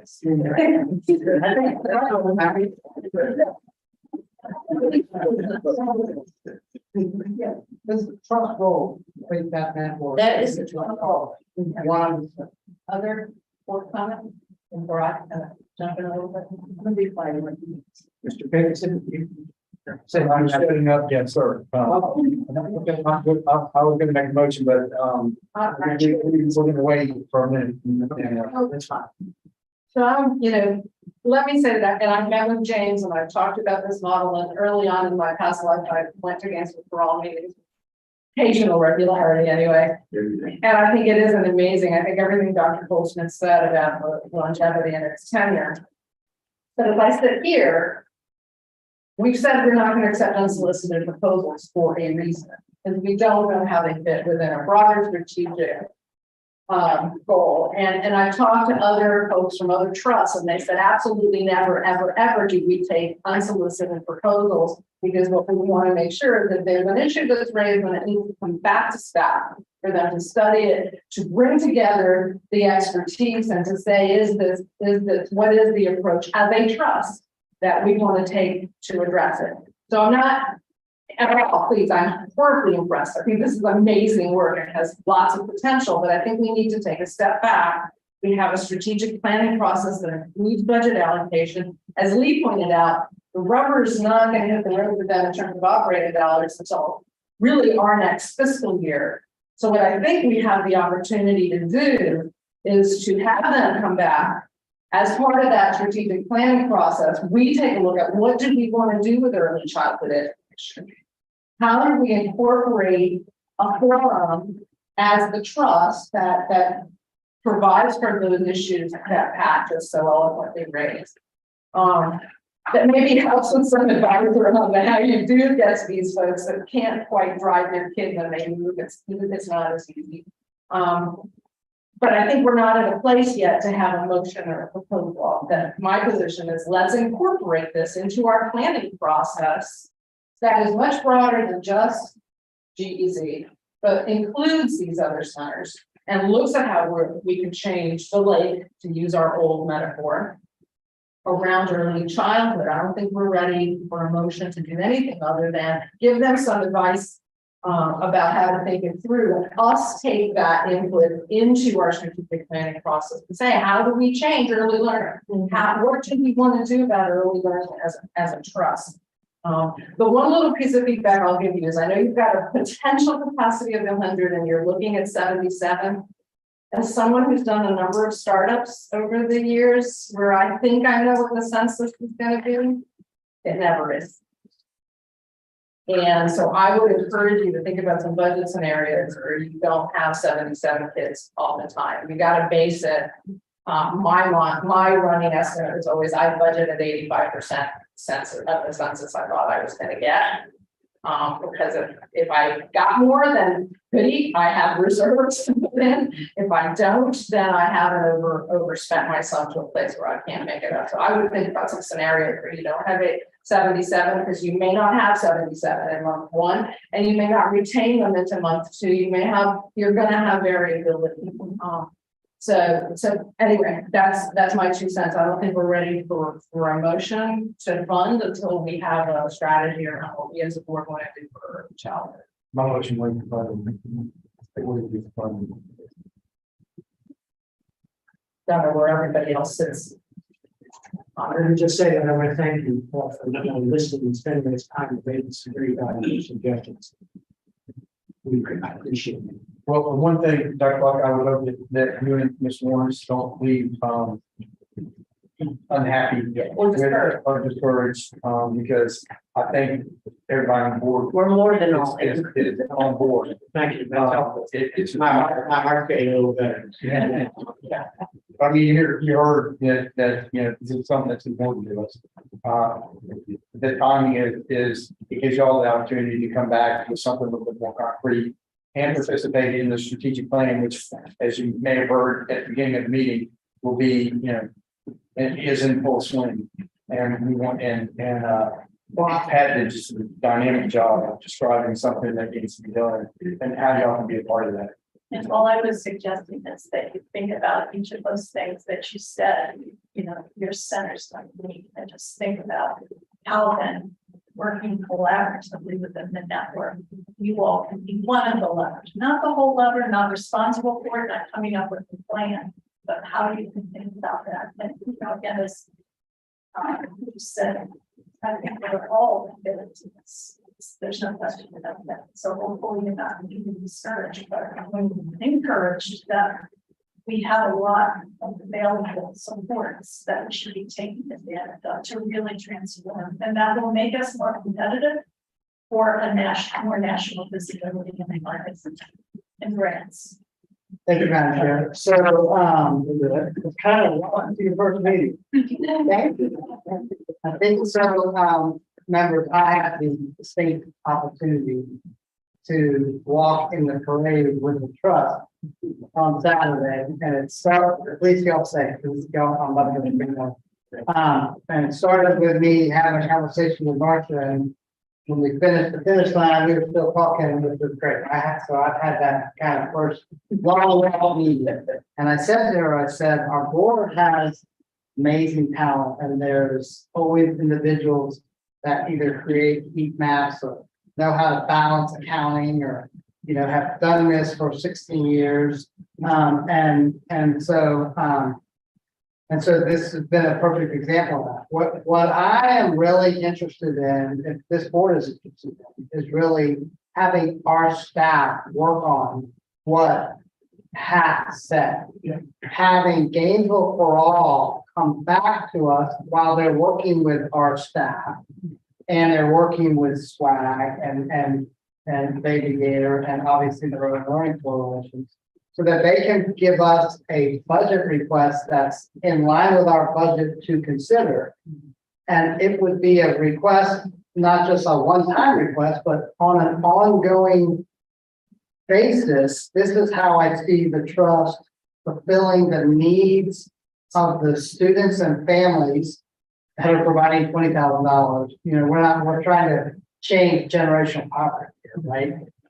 So that they don't go for their third and fourth time, what Pat said. And having the trust say, there's a dollar amount per child per day, if that's the right model, for not just Gainesville for All, but for other organizations that incorporate this type of transformational change in the kind of process. And we are doing it for Gainesville for All, so you can see this is kind of the standard. And maybe there is some one-time funding, I don't know. I mean, we have, to Tina's point, a lot of money. We need to spend it in a way that changes the rate. And so I don't know what I'm gonna ask Matt to kind of think about what a motion might look like for staff, but I think this is why we have the trust. This is right here, 0 to 5 was what, and then obviously to 18.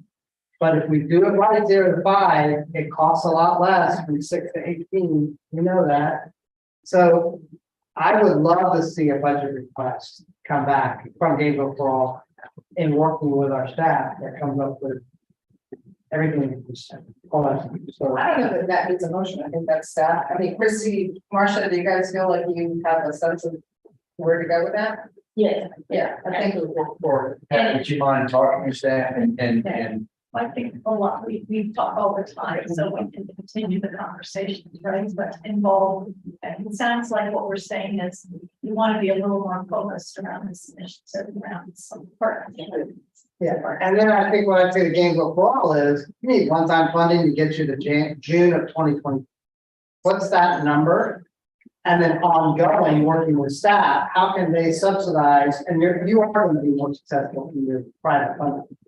You are, because once you're up and running, you are. it's our hope that you help the first year. Really, between now and June. That's So that's the question. If there is any funding between June, They are. now and June. Yeah, they are because they're paying, they're right where we were, and it's about 4 or 5 years ago, paying an executive, except we just had an ongoing $7 million fund.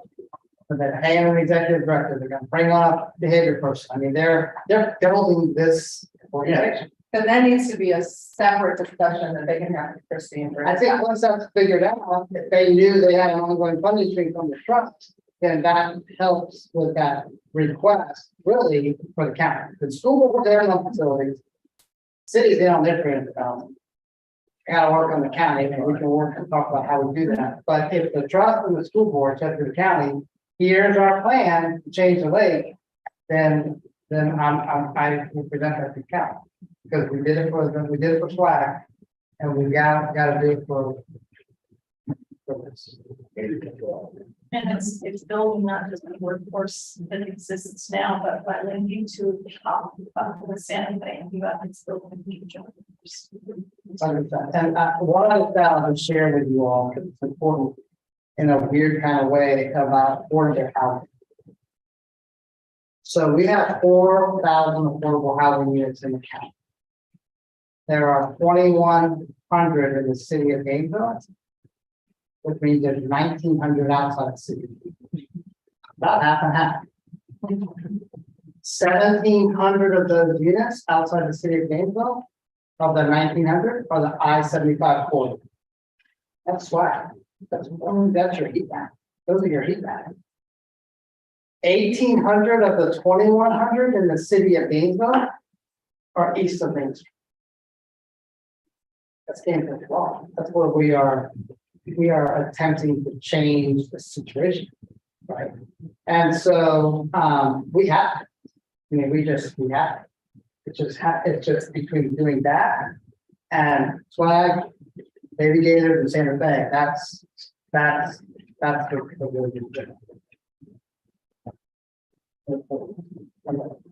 But meanwhile, the ES is working every day to all, quality of learning, all. everybody.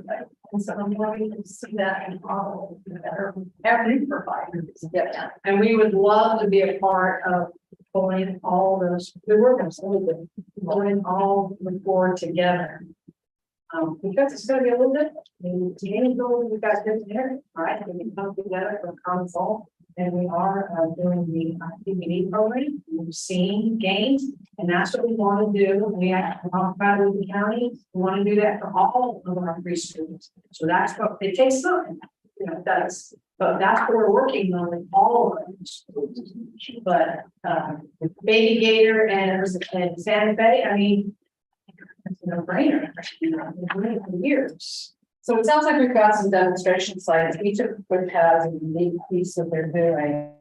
And Jackie, you're the whoever that spoke, there it is, whatever that is.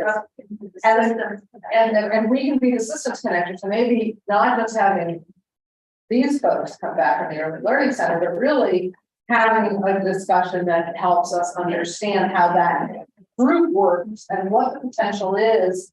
Whether that happens at a board meeting or we get a summary of it and the staff conducts such a forum, but I think to have a forum where the topic is, let's explore the ways in which a partnership will really change the landscape completely. And maybe that's something that the trust staff along with Jackie can convene. And certainly use your expertise, and then we can get some better insight into then how that funding strategy that supports that would work. And so, Can I add one more thing? we do, but we're on the agenda item. Okay, but this on this topic. So it really goes down to pay for your provider and how much you're paying. And you said 15, the county's down at 6. And the labor coalition with inflation is saying a living wage currently in Alachua County is closer to 23.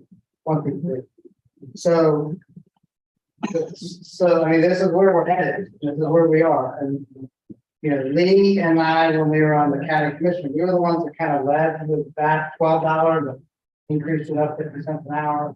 But that might be the funding source that's needed by the trust to keep up with quality providers that are demonstrating with. And again, so again, I think that's the kind of feedback we need to hear as a trust, and I think that having that kind of a forum that then we get information from would be very helpful. Thank you all. I feel, and I think you don't feel discouraged because there is, I think, wholehearted support for what you're doing. It's a matter of getting us there. Yeah, I'd love to hear your conversation. We're all walking out.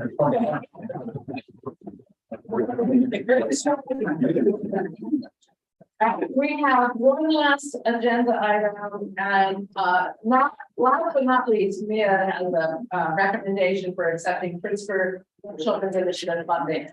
So I'm requesting the trust, is asked to approve recommendation to accept Pittsburgh Children's Initiative funding for leadership development funding, the amount of $2,000 for grantee partner. My second, request is to ask the trust to approve the recommendation to accept, Pittsburgh Communication Mini Grant funding in the amount of $10,000. My third request is to ask the trust to approve the recommendation to accept the Pittsburgh Children's Initiative, Innovation Sustainability Planning Grant in the amount of $50,000. And finally, my fourth, request is to ask, to approve the recommendation to accept future Pittsburgh Children's Initiative Leadership Development Opportunities funding for grantee partners and sustainability funding. So I'll talk about each of the three. The Pittsburgh Children's Initiative is offering 3 separate funding opportunities: one on leadership development, one on community communication support, and the third on sustainability planning. Each opportunity is intended to support leadership, build capacity, and expand the community reach of high quality services to the prenatal to age 3 population. The leadership development is very specifically designed. CRISPR is really big on justice, equity, diversity, and inclusion. So they're wanting they begin to explore just this year how to support their partners' leadership goals and aspirations, specifically their leaders of color within the early learning arena. Based on feedback from the focus group, they are piloting a flexible funding pool to support the leadership development goals of members of their state and local coalitions and grantee partners, specifically leaders of color. The $16,000 would actually pay for leadership development for Christina, since we are the grantee partners. The community communication support, there is intended to support capacity building and specifically carrying out the prenatal to age 3 plan and to expand the reach to constituents that otherwise could not be reached. We have a lot going on within our prenatal to age 3. We're hoping to be able to benefit from the CRISPR Foundation's communication team to help us build what that should look like, along with our granting team and our trust staff here to be able to figure out what we're doing with communication strategy, come up with a good strategy and a good plan to be able to utilize that $10,000 for the prenatal to 3 initiative. The last one is the communication and innovation sustainability planning and recognition that the community innovation grant will conclude in 2023. So it's coming to an end. CRISPR Children's Initiative is offering a one-time support community plans to sustain the initiative and backbone capacity. And they offer this grant specifically to Alachua County and 4 or 5 other communities. This grant is intended to support increased capacity in order to continue the implementation of prenatal to age 3 priorities as the community innovation grant concludes.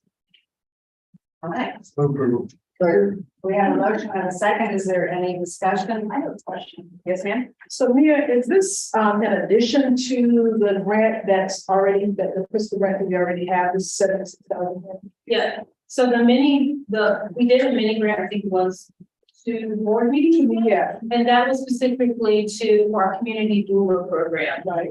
Could our sustainability funding help with getting parts of that? Yes. It can also help with our other parts and other ideas that we're coming up with. But what I'm talking about, remember the CRISPR grant we got like in 19? Yeah, that's why it's running out now. Yeah. So this is in addition to whatever regular grant funds we get out here. Okay. I was a little confused. Thank you. Any other questions or comments? Any public comments? We need a motion. No, we don't.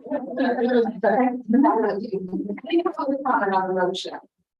Seeing that all in favor, signify by saying aye. Aye. Any opposed? Thank you very much. Board member comments. Before we leave it, or we commented at. I can't believe, okay. If not, just a reminder that our next meeting now is not until November on the 14th. So everybody has a good month.